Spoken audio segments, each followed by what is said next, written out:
انسان جب بالکل ٹھیک رستے پہ چل رہا ہوتا ہے اور اپنے ضمیر کے عین مطابق وہ اپنی زندگی کے سارے معاملات کو قرآن و سنت کی روشنی کے اندر چلا رہا ہوتا ہے، اس کی خواہش ہوتی ہے کہ لوگ میرے پیغام کے ساتھ چلیں، اور اگر ساتھ نہیں چلتے تو کم از کم اس پر خوشی کا اظہار تو کریں، اس کی خواہش ہوتی ہے۔ میرے ساتھ اول تو چلیں چونکہ میں بات ٹھیک کر رہا ہوں، پیغام ٹھیک دے رہا ہوں، چونکہ میں ہوں حق پہ، یا تو میرے ساتھ چلیں۔ اگر اتنا نہیں ہو سکتا تو کم از کم شاباشی والا لفظ تو استعمال کریں، خیر والا معاملہ تو کریں۔ ہمارا مزاج کیا ہوتا ہے، ہمارا ماحول یہ ہوتا ہے کہ ہمیں اس سے غرض نہیں ہوتی کہ بندہ غلط ہے کہ ٹھیک ہے، ہمیں اس سے غرض ہوتی ہے کہ میرے مطلب کا ہے کہ نہیں، میرے مطلب کا۔ اب ہم ملامت کرتے ہیں، ہم اسے برا کہتے ہیں، وہ بندہ ٹھیک ہوتا ہے، اس کا نقصان یہ ہوتا ہے کہ کبھی تو اس شخص کی ہمتیں ٹوٹتی ہیں، کبھی وہ پریشان ہوتا ہے، اور کبھی دین کے کام میں رکاوٹ آتی ہے۔ کبھی یہ ہوتا ہے کہ انسان چونکہ اللہ تبارک و تعالیٰ کے دین کی خاطر صحیح نکلا ہوتا ہے، تو یہ جو ملامت کرنے والا ہوتا ہے یہ پھر اس کھاتے میں چلا جاتا ہے جس کھاتے میں اکثر وہ لوگ رہے جو دین کے مخالف رہے۔ تو آپ اگر ٹھیک چل رہے ہیں، آپ کا رستہ ٹھیک ہے، آپ کا تعین ٹھیک ہے، پھر آپ کو ملامت کرنے والوں کی ملامت کی پرواہ نہ کرنا، یہ قرآن کا حکم ہے، یہ قرآن مجید کا حکم ہے، یہ نبی کریم علیہ السلام کا پیغام ہے۔ ہم کیا کرتے ہیں، ہم یہ دیکھتے ہیں کہ لوگ ذرا ملامت کرنے لگ گئے، برا کہنے لگ گئے، تو ہم اچھے کام سے پیچھے ہٹتے ہیں۔ وہ جی میں نے نا داڑھی تو میں رکھ لوں، نمازی تو میں ہو جاؤں، پر میں کاروبار کرتا ہوں، تھوڑا بہت اینچ نیچ بھی ہو جاتی ہے، پھر لوگ تانا دے، پھر لوگ یہ کہتے ہیں کہ جناب دیکھو یہ نیک ہو کے داڑھی والا ہو کے بھی یہ کام کر رہا ہے۔ تو میں کہتا ہوں اگر لوگ تانا دیں گے تو تیرا ثواب بڑھ جائے گا، تیرے اجر میں اللہ اضافہ کر دے گا۔ بھی اب اگر میں یہ کہوں کہ میں ٹھیک ہو گیا ہوں، اس سے نقصان ہوگا، لوگ مجھے برا کہیں گے، تو بھئی اگر برا کہیں گے تو تیرے ثواب میں، شریر کا کام تو شرارت کرنا ہے، جو شریر ہے اس کا کام، سانپ کا کام کیا ہے، ڈسنا، تو وہ تو ڈسے گا، شریر تو شرارت کرے گا چونکہ اس کے مزاج میں شرارت ہے۔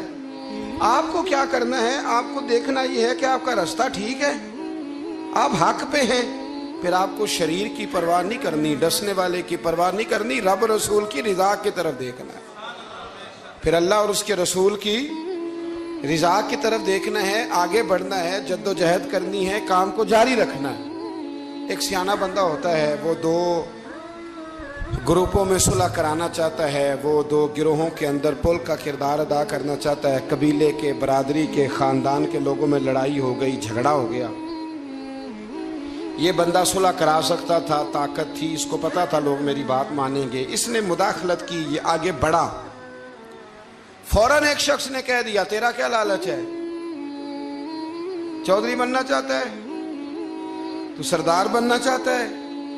اب یہ کہتا ہے جناب چونکہ لوگ مجھے برا کہہ رہے ہیں، ان کا خیال ہے کہ میں سردار بننا چاہتا ہوں، لہذا میں نہیں صلح کراتا، لڑے رہو۔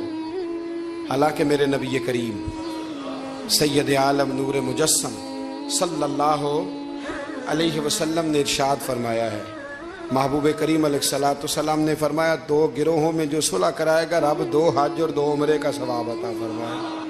اب اگر اس نے اس لیے صلح کرانی تھی واقعی کہ یہ دونوں گروہ مجھے چودھری مانے، تو پھر تو ایک نے انکار کر دیا کہ میں چودھری نہیں مانتا، تو یہ پیچھے ہٹ گیا۔ تو اگر اس لیے صلح کرانی تھی کہ رب 2 حج اور 2 عمرے کا ثواب دے، تو پھر کوئی اچھا کہے یا برا کہے، اس کو چاہیے یہ آگے بڑھے اور 2 لوگوں کے سروں کو جوڑ دے، صلح کرا دے، اطمینان کرا دے، شعور کرا دے۔ ہمارے ہاں یہ ہوتا ہے کہ ہم جب یہ دیکھتے ہیں نا کہ لوگ کیا کہہ رہے ہیں، لوگوں کا کیا مطمع نظر ہے، تو ہم بہت ساری کمزوریوں کا شکار ہوتے ہیں، بہت ساری کوتاہیاں کر جاتے ہیں، بہت ساری غلط فہمیاں اور غلط فیصلے ہم سے سرزد ہوتے ہیں۔ یہ کبھی نہیں سوچنا کہ لوگوں کی یہاں رائے کیا ہے، اچھا کہہ رہے ہیں برا کہہ رہے ہیں. آپ نے یہ دیکھنا ہے کہ آپ کر کیا رہے ہیں.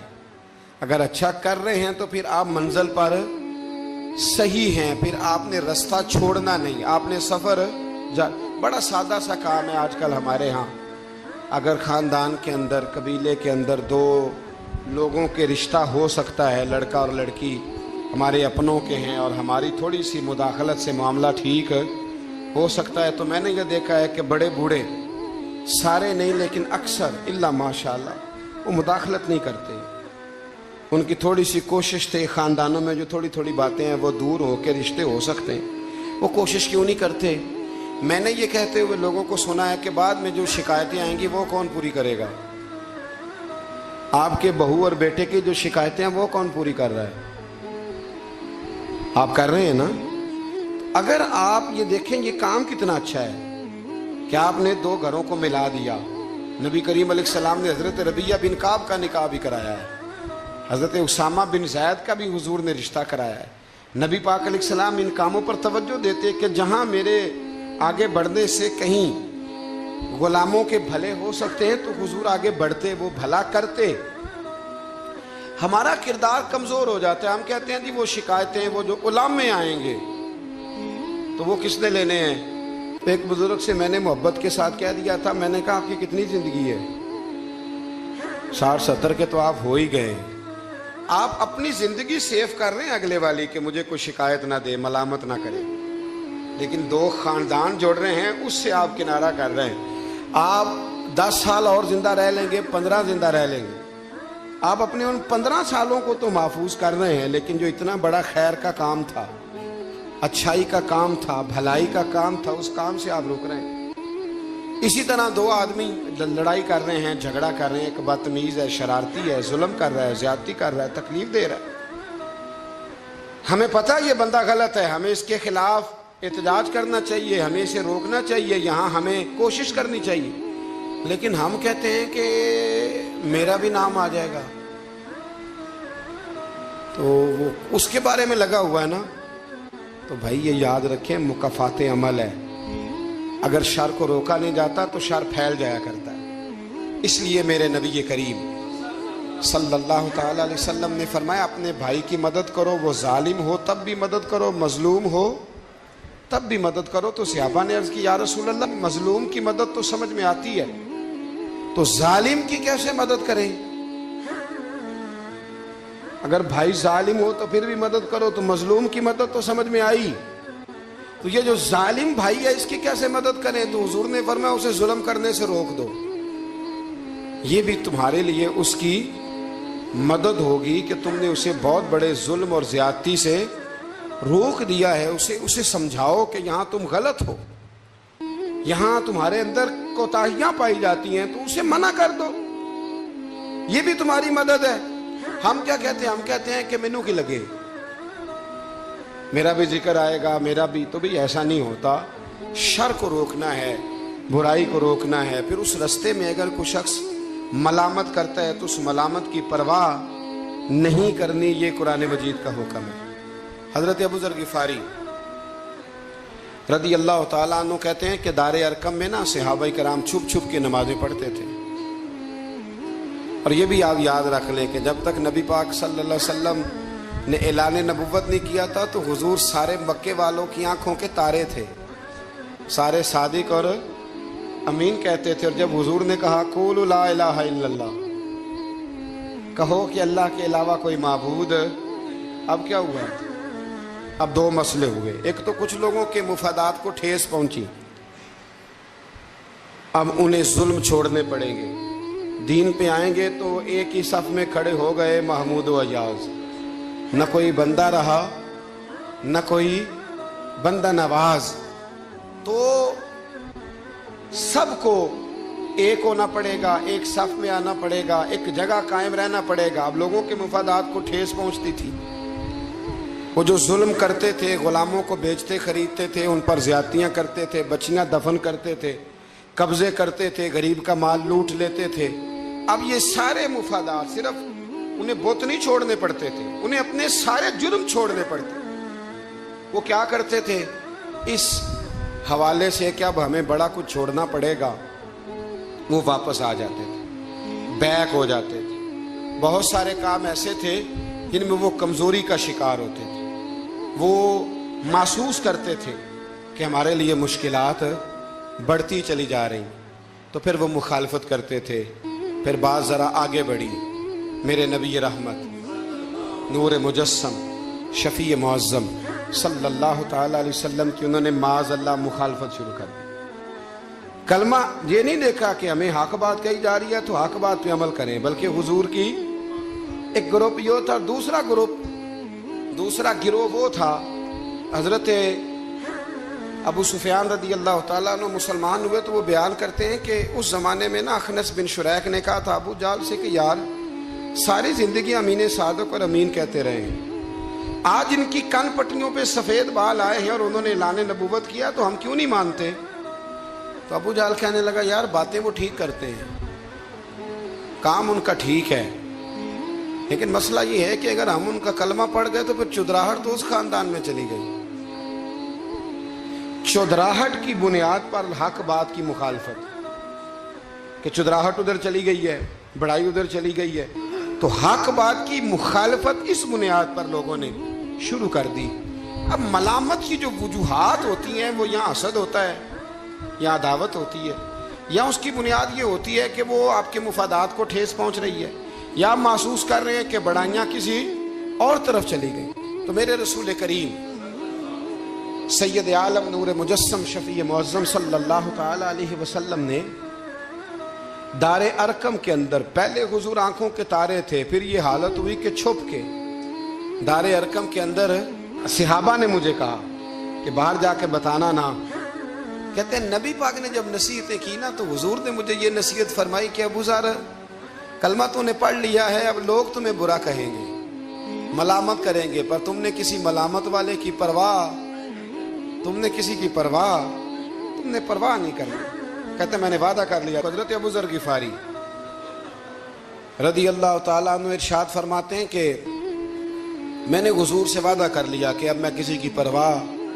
اب جب میں باہر نکلنے لگا تو صحابہ میں سے بعض نے مجھے مشورہ دیا کہ ابھی بتانا نہ کسی کو، کیونکہ یہاں لوگ ملامت کرتے ہیں، برا کہتے ہیں، مارتے ہیں۔ تو حضرت ابو ذر کہتے ہیں میں نے ان کی طرف پلٹ کے دیکھا، پلٹ کے، اور میں نے کہا بھائی اب جو جس کے دل میں آتا ہے وہ کہے، غلامی کر لی ہے تو اب کر لی ہے، کلمہ پڑھ لیا ہے تو اب پڑھ لیا ہے، اب جس نے جو کہنا ہے وہ کہے، جو کرنا ہے وہ کرے، بات ختم ہو گئی، اب طے جو کر لیا ہے، اب تیرے ہو جو گئے، اب تیرے ساتھ نسبت ہو جو گئی تو اب تیرے ہیں۔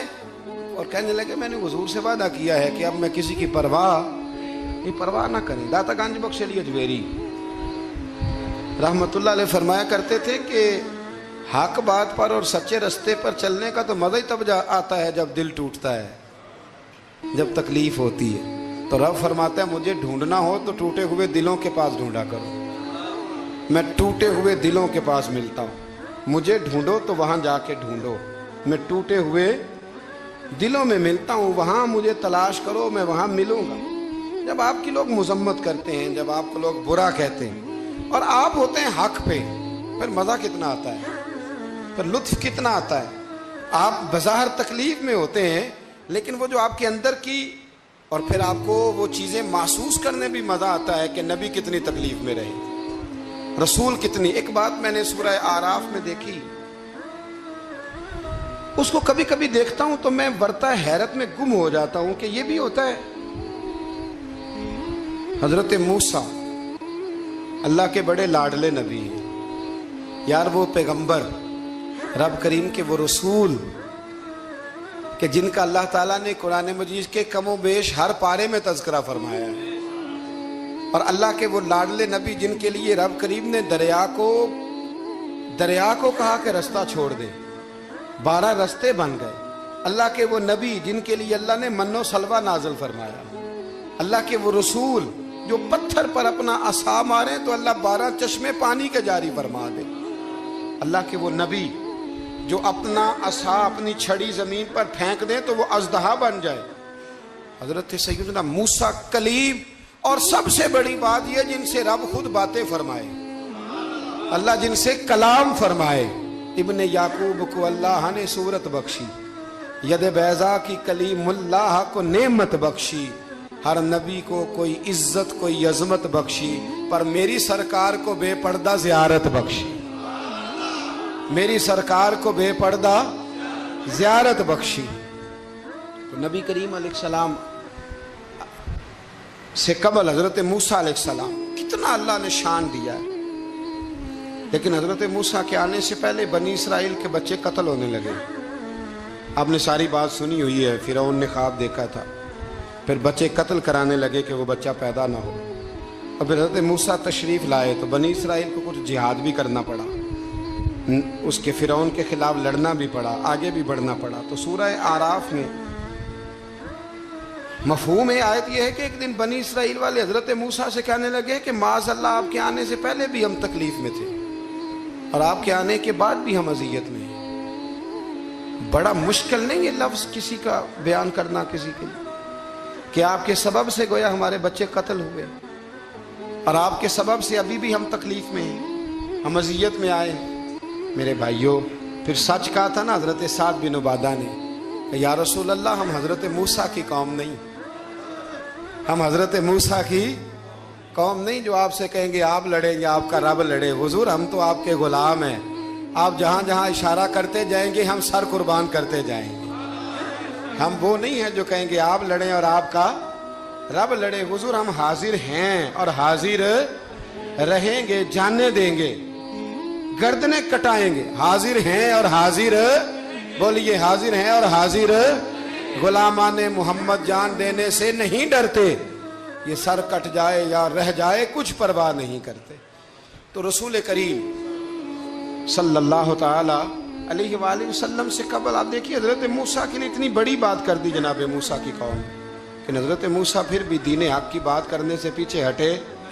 یہ اللہ کے بندوں کا طریقہ رہا ہے کہ وہ ملامت کی پرواہ، کس کس صوفی کو برا نہیں کہا گیا۔ آپ صوفیاء کے حالات پڑھ کے دیکھ لیں، ان پر فتوے ہیں، کسی پر کوئی ہے اور کسی پر کوئی ہے۔ آپ علماء، سب علماء کو نکال کے دیکھ لیں، کسی پر لوگوں نے کوئی چارج شیٹ لگا دی ہے، کسی پر کوئی فتویٰ دے دیا ہے، کسی پر کوئی بات کر دی۔ لوگ، مخلوق تو فنکار ہے اس درجہ کے پل بھر میں، سنگے در کعبہ سے بھی اسنام تراشے، تم کون ہو کیا چیز ہے داغ کبابی۔ لوگوں نے تو مریم پہ بھی الزام تراشے۔ لوگ کیا کرتے ہیں؟ لوگ مشائخ پر الزام لگاتے ہیں، برے الزامات معاذ اللہ۔ اعلیٰ حضرت فاضل بریلوی نے بعض لوگوں پر فتوے دیے تھے، یہ بڑا مشکل کام ہوتا ہے لوگوں کی اصلاح کی بات کرنا۔ اعلیٰ حضرت نے 4 بڑے لوگ تھے جن کو لوگ بڑا جانتے تھے، ان کی غلطیوں پر انہیں تنبیہ کی اور کہا کہ اگر آپ رجوع کر لیں، توبہ کر لیں تو آپ کے لیے دروازہ بھی کھلا ہے۔ لیکن سب زور لوگوں نے اس بات پہ لگا دیا کہ وہ شدت پسند تھے، ملامت کی، ان کے خلاف کتابیں لکھی، جانے کیا کیا کہا۔ ان کی اس ایک بات کو لے کر جو کہ عین حق تھی، لوگوں نے شدت پسند کہا، اور جو فاضل بریلوی نے ساری زندگی عشق رسول کا درس دیا، جو 1000 سے زیادہ کتابیں لکھی، جو انہوں نے رسول اللہ کے ترانے لوگوں کو یاد کرائے، جو انہوں نے ہر عنوان پر قلم اٹھایا، لوگ ان کی خدمات کو بھول گئے۔ یاد رکھو، تنقید کی اینک لگا کے دیکھو گے تو ساری دنیا غلط ہی نظر آئے گی، اور محبت کے ساتھ دیکھو گے تو اللہ نے کائنات میں بڑا حسن رکھا ہوا ہے۔ رب کی مخلوق بڑی پیاری ہے، بڑی شاندار ہے، بڑی بندہ نواز ہے۔ میرے علیہ السلام کے غلاموں میں جتنے لوگ بھی تھے، ان سب کے، یہ جو ہمارا خیال ہوتا ہے نا کہ سارے لوگ ہمیں اچھا کہے، یہ خیال سرے سے درست ہے ہی نہیں۔ ساری دنیا مسلمان ہو گئی، اللہ کو ماننے لگی ہے، حضور کا کلمہ پڑھنے لگی ہے، تو آپ کو سارے اچھا کیسے کہہ دیں گے؟ جب رب رسول کے بارے میں ابھی سارے لوگ کلمہ نہیں پڑھتے، مطیع اور فرما بردار، تو آپ کا یہ دعویٰ کیسے ہے؟ آپ یہ کیسے محسوس کرتے ہیں؟ حضرت جنید بغدادی رحمت اللہ علیہ ایک شخص کا جنازہ پڑھ کے فارغ ہوئے تو لوگوں نے کہا حضور بڑا ہی اچھا آدمی تھا، ہر بندہ اس کی تعریف کرتا ہے۔ آپ فرمانے لگے غلطی ہو گئی، اس کا جنازہ نہیں پڑھنا چاہیے تھا، یہ تو ذو معنی بندہ تھا، ذو وجہین تھا، 2 منہوں والا تھا، جس کے پاس جاتا تھا اسی کا ہو جاتا تھا۔ اس نے تو سب کو راضی رکھنے کی پالیسی اختیار کی ہوئی تھی، لہذا یہ درست نہیں تھا۔ اگر یہ بندہ سچا ہوتا، حق بات کہتا، تو لوگ اس کے مخالف بھی ہوتے۔ اگر یہ صحیح رستے پر ہوتا تو لوگ اسے برا کہنے والے بھی ہوتے۔ تو چونکہ یہ درست نہیں تھا، باتیں چھپاتا تھا، غلطیاں کرتا تھا، جدھر جاتا تھا اسی کا ہو جاتا تھا، لہذا کوئی اسے برا نہیں کہتا، تو اس کا مطلب یہ ہے کہ یہ حق بات نہیں کہتا تھا۔ حضرت جنید بغدادی خود ایک دن گزر رہے تھے گلی سے، مرید شاگرد عقیدت مند ساتھ تھے، تو ایک شخص نے آپ سے کہا معاذ اللہ ثم معاذ اللہ، کہنے لگا او زندیق، یعنی اے بے دین، او زندیق۔ جب اس نے یہ لفظ کہے نا تو آپ کے شاگردوں کو بڑا برا لگا، غصہ آیا۔ حضرت جنید بغدادی رحمت اللہ علیہ نے پلٹ کے اس شخص کی طرف دیکھا تو آپ ہنسے، فرمانے لگے یار سارے بغداد کو میرا ایک ہی نام یاد تھا کہ میں دیندار ہوں، تو نے اچھا کیا ایک اور نام بھی یاد کرا دیا ہے۔ چلو ایک اور نام بھی لوگوں کو یاد ہو گیا، پہلے سارے بغداد کو میرا بولیے ایک ہی نام پتا تھا کہ جنید بڑا اچھا کیا تو نے۔ حضرت مولانا ظفر الدین صاحب بہاری ملک العلماء، انہوں نے بخاری کی شرح لکھی ہے، اعلیٰ حضرت رحمت اللہ علیہ کے خلیفہ تھے مولانا ظفر الدین بہاری رحمت اللہ تعالی علیہ۔ آپ فرماتے ہیں کہ اعلیٰ حضرت کو نا بے شمار خط آتے تھے، اب تو ٹیلی فون کا رواج ہے، تو اس زمانے میں خطوط ہی، ویسے خط بھی بڑا شاندار ہوتا تھا، بندہ سوچ سمجھ کے تو لکھ لیتا تھا نا، تو بڑے خط آتے تھے اعلیٰ حضرت کو، خطوط پر ہی آپ جواب دیا کرتے تھے۔ خط آتے، کسی نے کسی لقب سے پکارا ہے، کسی نے کسی نام سے پکارا ہے، کسی نے ایک خط آیا تو اس میں بڑے غلط لفظ لکھے تھے، بڑے بڑے غلط جملے، معاذ اللہ ثم معاذ اللہ، ملامتی لوگ جو ملامت کرنے والے ہوتے، انہوں نے بڑی تکلیف پہنچائی تھی۔ تو اعلیٰ حضرت فاضل بریلوی رحمت اللہ تعالیٰ علیہ کے خلیفہ مولانا ظفر الدین صاحب بہاری رحمت اللہ علیہ نے وہ خط جب پڑھا تو بڑا غصہ آیا، بڑا جلا۔ اعلیٰ حضرت رحمت اللہ علیہ فرمانے لگے کیا ہوا؟ عرض کی اور اس نے بڑے برے لفظ لکھے ہیں، میں اس پر مقدمہ کروں گا، کیس کروں گا، عدالت جاؤں گا۔ تو اعلیٰ حضرت فرمانے لگے وہ پہلے جس نے پیارے لفظ لکھے ہیں پہلے اس کے لیے انعام کا اعلان کرنا، پہلے کوئی جائیداد دے، کوئی تحفہ دے، پھر اس پر مقدمہ بھی کر لینا۔ فرمایا اگر اتنے لوگ اچھا کہہ رہے ہیں تو دو چار ایسے ہیں بھی، تو میں یہ کہا کرتا ہوں کہ چلو نظر نہیں لگتی۔ کیا ہوتا ہے بولیے، اللہ کرے آپ کو سمجھ آئے، چلو نظر نہیں لگتی، کو دو چار ہوں بھی تو نظر کوئی عرض نہیں، نظر نہیں لگتی۔ اعلیٰ حضرت فرمانے لگے یا تو ان کو انعام دو، ان کے نام جائیداد کراؤ، تو پھر تکلیف دینے والوں پر مقدمے بھی کر لینا، تو اگر وہاں تمہیں نام نہیں دے رہے تو پھر یہاں تمہیں مقدمہ کرنے کی حق بات پر، سچی بات پر آپ مستقل مزاجی اختیار کریں، آپ ٹھہریں، پھر آپ کو کوئی کیا کہہ رہا ہے، کوئی آپ کے بارے میں کیا بیان کر رہا ہے، پھر آپ اس بات سے نکل آئیں، پھر آپ اس سے نکلیں۔ میرے نبی رحمت نور مجسم شفیع معظم صلی اللہ تعالی علیہ وسلم طائف کے بازار بھی چلے گئے تھے، عکاظ کی منڈیوں میں بھی حضور چلے گئے، نبی پاک نے کافر کے ہر سوال کا جواب دیا، اور جب دین کی تکمیل ہونے لگی مدینہ منورہ میں تو کافر ختم ہوئے تو منافق کھڑے ہو گئے، پوری صورتیں ہیں منافقین کے بارے میں۔ ادھر سے معاملہ ختم ہوا تو ادھر سے کبھی حضور کے علم پر اعتراض کرتے ہیں، کبھی حضور صلی اللہ تعالی علیہ وسلم کے صحابہ پر شکوہ کرتے ہیں، کبھی کوئی بات کرتے، کبھی کوئی بات کرتے، لیکن میرے حبیب کریم علیہ السلام نے ہمیشہ ڈٹ کر، کھڑے ہو کر، استقامت کے ساتھ ہر بات کو سنا، اور امت کو یہ پیغام دیا کہ تم نے سچی بات پر کھڑے رہنا ہے، تم نے دائیں بائیں پلٹنا نہیں ہے۔ امام احمد بن حنبل رحمت اللہ ہے، امام احمد بن حنبل بہت بڑے امام تھے، 14 جلدوں میں کتاب لکھی آپ نے حدیث پاک کی، مسند امام احمد بن حنبل، اور کلیجہ ٹھنڈا ہو جاتا ہے امام صاحب کی تحریریں پڑھ کے۔ اتنے بڑے آدمی، ہر دور میں کوئی نہ کوئی فتنہ پیدا ہوتا ہے، تو فتنہ اس طرح پیدا ہوتا ہے کہ لوگ دین کا نام لے کے بعض اوقات فتنہ کرتے ہیں، مرزا غلام احمد قادیانی جب آیا تھا تو وہ تشریحات ہی کرتا تھا معاذ اللہ دین کی. کبھی اپنے آپ کو محدث کہتا تھا, کبھی مفسر کہتا تھا, پھر آہستہ آہستہ وہ مجدد بننے لگا, پھر کہنے لگا میں ذلی نبی ہوں, بروزی.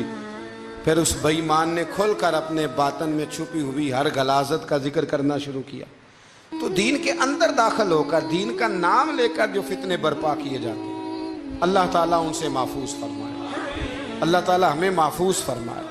دین کا نام لے کر, لبادہ اوڑھ کر, لائسنس لے کر دین کا جو فتنے لوگ برپا کرتے ہیں, بڑے خطرناک, بڑے خوفناک وہ بھی فتنے ہوتے ہیں. حضرت امام احمد بن حنبل کے زمانے میں ایک فتنہ اٹھا تھا خلق قرآن کا. خلق قرآن کا کہ قرآن اللہ کی تخلیق ہے یا اللہ کا کلام ہے. لوگ گنجائشیں نکالتے ہیں نا اس طرح کے جملے کہ لوگوں کو کیسے قرآن پاک سے یا حضور کے فرمان سے یا دین سے دور کیا جائے, تو تعویلات کرتے ہیں. ایک فتنہ تھا. امام صاحب نے ڈٹ کے فتویٰ دیا کہ قرآن مجید اللہ کا کلام ہے, یہ اللہ کا کلام ہے, حضور علیہ السلام پر نازل ہوا ہے. امام صاحب نے اعلان کیا, ڈٹے, تو بادشاہ وقت نے آپ کو قید کر دیا. پولیس بھیجی, امام صاحب کو پکڑ کے لے گئی. جیل میں جانا کو برا نہیں, سارے جیل میں قیدی برے نہیں ہوتے. جیل میں تو حضرت یوسف بھی رہے ہیں. حضرت یوسف علیہ السلام بھی جیل میں, سارے لوگ جرم کر کے نہیں آئے ہوتے, کچھ عدل کر کے بھی جیل میں آئے ہوتے. لیکن اس کا غلط ترجمہ نہ کر لینا, جیل میں برے بھی ہوتے ہیں. برے بھی جیلوں میں اپنی مرضی کی لائنیں بھی لوگ بنا لیتے ہیں نا. تو اچھے لوگ بھی بعض اوقات بعض آزمائشوں کے سبب جیلوں میں جاتے ہیں. امام احمد بن حنبل کو جب گرفتار کر کے لے گئے نا, امام صاحب کچھ دن جیل میں رہے. جب واپس تشریف لائے امام احمد بن حنبل رحمۃ اللہ علیہ, جب آپ واپس تشریف لائے تو آپ کے صاحبزادے کہتے ہیں کہ ابو الحسن نام کا ایک چور تھا, ابو الحسن نام کا پکا چور تھا. پکے چوروں کا بھی سب کو پتا ہوتا ہے نا, سارا بغداد جانتا تھا کہ پکا چور ہے. لیکن امام صاحب کچھ مہینے جیل میں رہ کے واپس آئے تو ہر نماز کے بعد اس چور کے لیے دعا کرتے, کہتے اللہ ابو الحسن پہ رحم فرما, اللہ اس پر. حد ہو گئی حضرت, چور سے ملاقات. اب آپ جیل جائیں گے تو ایسے لوگوں سے ملاقاتیں تو ہوں گی نا, قاتلوں سے بھی, چوروں سے بھی, دہشت گردوں سے بھی, تخریب کاروں سے بھی. امام صاحب کی ملاقات ہو گئی تھانے میں, جیل میں. ہر نماز کے بعد دعا کرتے. آپ کے صاحبزادے کہتے ہیں میں نے ایک دن کہا ابا جی اس چور کے لیے آپ دعا کرتے ہیں تو نماز میں بڑے نمازی شریک ہوتے ہیں, کسی نمازی کا خیال کہیں جاتا ہے, کسی کا کہیں جاتا ہے, تو آپ بتا ہی دے بات کیا ہے. تو امام صاحب فرمانے لگے یار ہے وہ چور, پر اس نے مجھے ایک بہت بڑی نصیحت کر دی چور نے. ہم تو محدثین اور علماء کی بات نہیں نہ سنتے, تو نصیحت لینے والے کہتے ہیں جہاں سے اچھی بات ملے وہاں سے لے لو. کہتے ہیں چور نے مجھے ایک نصیحت کی. حضور وہ کیا؟ کہتے ہیں جب میں تھانے میں گیا تو وہ بھی تھانے میں تھا, میرے ساتھ ملاقات ہوئی تو کہنے لگا حضور آپ حق اور سچ پہ ہیں, حضور آپ حق اور سچ پہ. کہنے لگا میں چور ہوں, چوری کے الزام میں آیا ہوں, پہلی دفعہ نہیں آیا, کئی دفعہ آ چکا ہوں. بادشاہ اور کوتوال کے ہاں میرا نام درج ہے, کئی دفعہ آ چکا ہوں, میرا ان کے پاس نام درج ہے. یہ مجھے بڑا مارتے ہیں پر میں برا ہوں تو برائی پہ ڈٹا ہوا ہوں, میں کبھی باز نہیں آیا. یہ مجھے مارتے ہیں, میری ضمانت ہوتی ہے, پھر جاتا ہوں برا کام کرتا ہوں. کہنے لگا حضور اگر میں برے کام پہ ڈٹا ہوں تو خیال رکھنا آپ تو اچھا کام کر کے آئے ہیں, حضور ذرا ڈٹ کے رہنا, دیکھنا ذرا ڈٹ کے رہنا, اس میں کوئی کمزوری نہ دکھانا, تو اچھے کام کے لیے آئے. تو امام احمد بن حنبل فرماتے ہیں مجھے اس کی بات یاد رہ گئی. اس نے مجھے کہا کہ آپ نے پرواہ نہیں کرنی کہ لوگ کہیں گے جیل گئے ہیں تو تھانے گئے ہیں تو کچہری گئے ہیں تو یہ ہوا ہے تو فلاں ہو, نا نا نا نا, نے ڈٹنا ہے اور ڈٹ کے رہنا ہے. دوستو اس تک لوگ کیا کہہ رہے ہیں, لوگ کہاں کھڑے ہیں, اس کو چھوڑیں. آپ یہ بتائیں آپ حق پہ ہیں, آپ صحیح کر رہے ہیں, آپ کا ضمیر مطمئن ہے, اللہ رسول کی بارگاہ میں آپ سرخرو ہیں, آپ اس کو دیکھیں اور کسی ملامت کرنے والے کی ملامت کی پرواہ نہ کریں. دے کے حضور آکھن منگتے دی خیر ہووے, دے کے حضور آکھن منگتے دی خیر ہووے منگتا کبے سخی دے منگتا کبے سخی دے بوہے دی خیر ہووے دے کے حضور آکھن منگتے دی خیر ہووے دے کے حضور آکھن اور جنت بڑی جگہ لگیا جڑی جگہ تے جنت بڑی جگہ